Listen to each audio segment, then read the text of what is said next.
Supreme കോടതിയിൽ നിന്നും ഈ അടുത്ത കാലത്ത് കേട്ട ഒരു നല്ല വാർത്തയാണ്. വിവാഹം കഴിച്ച സ്ത്രീകൾ ഇനി ഏതെങ്കിലും പുരുഷന്മാരോടൊപ്പം വിവാഹ വാഗ്ദാനം നൽകി അവരോടൊപ്പം ചെന്ന് സുഖവാസ കേന്ദ്രങ്ങളിലൊക്കെ പോയി ജീവിച്ചതിന് ശേഷം വന്ന് പുരുഷന്മാരുടെ പേരിൽ കേസ് കൊടുക്കാൻ കഴിയില്ല എന്നുള്ളൊരു വാർത്ത.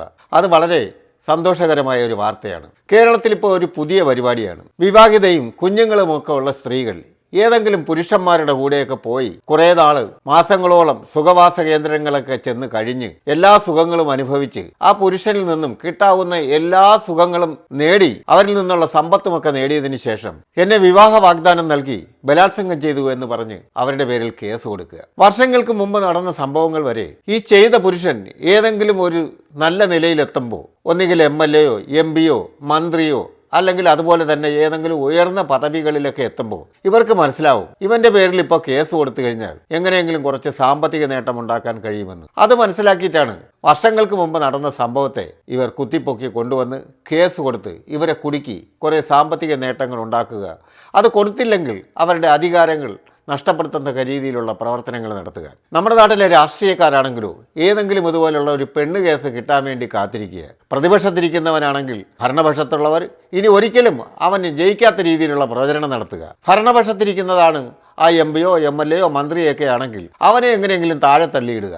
ഇതാണ് അവരുടെ ലക്ഷ്യം. അല്ലാതെ ഇതിൻ്റെ പിന്നിൽ യാതൊരു യാഥാർത്ഥ്യവും ഉണ്ടായിട്ടില്ല. കാരണം വിവാഹം കഴിച്ച ഒരു സ്ത്രീക്ക് എന്തുകൊണ്ട് മനസ്സിലാവുന്നില്ല എനിക്കൊരു ഭർത്താവും കുഞ്ഞുമുള്ളതാണ്, ഇനി മറ്റൊരാൾക്ക് ഈ വിവാഹബന്ധം നിലനിൽക്കെ എന്നെ മറ്റൊരാൾക്ക് വിവാഹം കഴിക്കാൻ കഴിയില്ല എന്നുള്ള യാഥാർത്ഥ്യം അവർക്കറിയാഞ്ഞിട്ടല്ല, അവരത് മറച്ചു വെച്ചുകൊണ്ട് തന്നെ ഈ പുരുഷനിൽ നിന്നും കിട്ടാവുന്ന നേട്ടങ്ങൾ കൊയ്യുക എന്നുള്ളതാണ് അവരുടെ ലക്ഷ്യം. ഇതിനെയാണ് സുപ്രീം കോടതി തടഞ്ഞിരിക്കുന്നത്. അതുപോലെ തന്നെ ഒരുപാട് പുരുഷന്മാരുണ്ട് വിവാഹം കഴിച്ച് കുഞ്ഞുങ്ങളൊക്കെ ഉണ്ടായി കഴിയുമ്പോൾ ഇവർക്കെന്തോ ഭാര്യയൊക്കെ ആയിട്ട് തൃപ്തികരമായ ജീവിതം മുമ്പോട്ട് പോകാതാവുമ്പോൾ മറ്റൊരു സ്ത്രീയെ തേടണമെന്ന് തോന്നുകയാണ്. ആയിക്കോട്ടെ, അതിന് കുഴപ്പമൊന്നുമില്ല. തൻ്റെ ഭാര്യയെ ഒഴിവാക്കിക്കൊണ്ട് നമ്മുടെ രാജ്യത്ത് നിയമങ്ങളുണ്ടല്ലോ. ഭാര്യയെ ഇഷ്ടമല്ലെങ്കിൽ അവരെ കൊല്ലേണ്ട കാര്യമോ വെട്ടേണ്ട കാര്യമോ അടിച്ചോടിക്കേണ്ട കാര്യമോ ഇല്ല. നിയമപരമായി തന്നെ വിവാഹബന്ധം വേർപെടുത്തി അദ്ദേഹത്തിന് ഇഷ്ടപ്പെട്ട സ്ത്രീയെ സ്വീകരിക്കാവുന്നതാണ്. അതുപോലെ തന്നെ സ്ത്രീകൾക്കും ഭർത്താവ് നിലവിലുള്ളപ്പോൾ അവർ മറ്റൊരു പുരുഷനെ സ്വീകരിക്കേണ്ട ആവശ്യമില്ല.